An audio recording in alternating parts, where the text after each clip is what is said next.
મોરબીમાં અષાઢી બીજ રવિવારના દિવસે મચ્છુ માતાજીની પરંપરાગત શોભાયાત્રા કાઢવામાં આવી। આજરોજ અષાઢી બીજના પાવન પર્વે દર વર્ષની જેમ આ વર્ષે પણ મોરબી ખાતે મચ્છુ માતાજીની ભવ્ય રથયાત્રા મહોત્સવ યોજાયો। રોજ સવારે મચ્છુ માતાજીની ભવ્યથી ભવ્ય શોભાયાત્રા નીકળી, જે શોભાયાત્રા મહેન્દ્રપરા ખાતે આવેલ માતાજીના મંદિર ખાતે શરૂ થશે। ભવ્ય રથ ઉપરાંત માલધારી પરિવારો પરંપરાગત વેશભૂષામાં સજ્જ થઈ રથયાત્રામાં જોડાશે। ઢોલ નગારા અને ડીજેના તાલે ઝૂમતા રાસ રમતા રથયાત્રા આગળ વધશે, જે શહેરના નહેરુ ગેટ ચોક, ગ્રીન ચોક અને દરબારગઢ સહિતના માર્ગો પર ફરી હતી। દરબારગઢ નદી પાસે આવેલ મચ્છુ માતાજીના મંદિરે પૂર્ણ થશે, જ્યાં શ્રદ્ધાળુ માટે પ્રસાદની વ્યવસ્થા કરવામાં આવી, જેમાં ઠેર ઠેર સરબત, ઠંડા પીણા તેમજ વિવિધ પ્રકારની પ્રસાદ વિતરણ કરવામાં આવ્યું। જે પોલીસ બંદોબસ્તમાં આશા છે। મોરબીમાં 350થી વધુ પોલીસ જવાનો બંદોબસ્તમાં ગોઠવવામાં આવ્યા। આશા છે મોરબીના મચ્છુ મંદિરે મહાપ્રસાદનું પણ આયોજન કરવામાં આવ્યું, જેમાં આશરે 25થી 40 હજાર વ્યક્તિ મહાપ્રસાદનું આયોજન કરેલ હતું, જેમાં પ્રસાદ ગ્રહણ કરશે અને ધન્યતા અનુભવશે। અને રાત્રે અલગ અલગ કાર્યક્રમ યોજવામાં આવ્યા, જેમાં આરતી, ડાકનમરૂ આવા અલગ અલગ કાર્યક્રમ યોજ્યા હતા।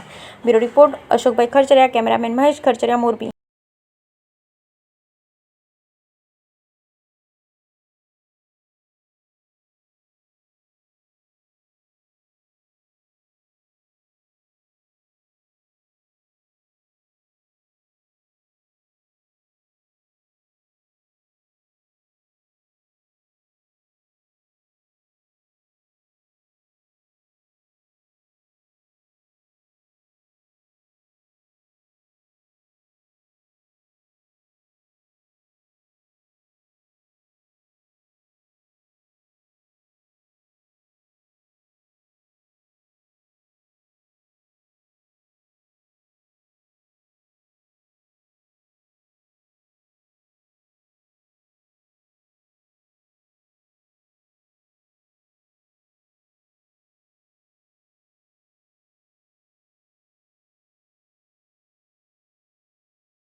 મારું નામ ગાંડુ ભગત બીજલ ભગત ગોલસર।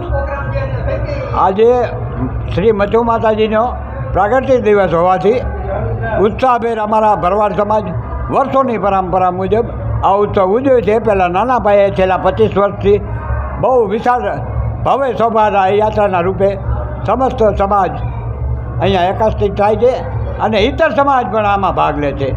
સમગ્ર ગુજરાતભરમાંથી ભાવિકો ઉમટી પડે છે।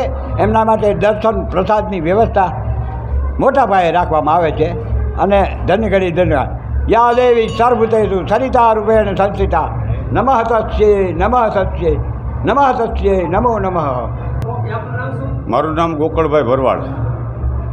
આજે અષાઢી બીજની જે રથયાત્રાનું આયોજન છે એની અંદર અમે અહીંથી મહેન્દ્રપરા 17થી નીકળી દરબારગઢ મચ્છુ માતાજીના કોઠે અમારું સમાપન થાય છે અને ત્યાં આશરે 50,000 માણસની રસોઈ બનાવવામાં આવે છે। તેમાં ચોખા ઘીનો શીરો, રાજગરાના લોટનો ચેવડો અને સૂકી ભાજી અને છાશનું આ પ્રસાદનું વિતરણ કરવામાં। અને અમારા આ કાર્યક્રમની અંદર જે સંયોજકોની અંદર જે કામ કરનારા જે કાર્યકર્તા છે એ અમારી સેંકડોની સંખ્યામાં કાર્યકરો કામ કરે છે અને આ રથયાત્રા ભવ્યથી ભવ્ય આ નીકળે છે।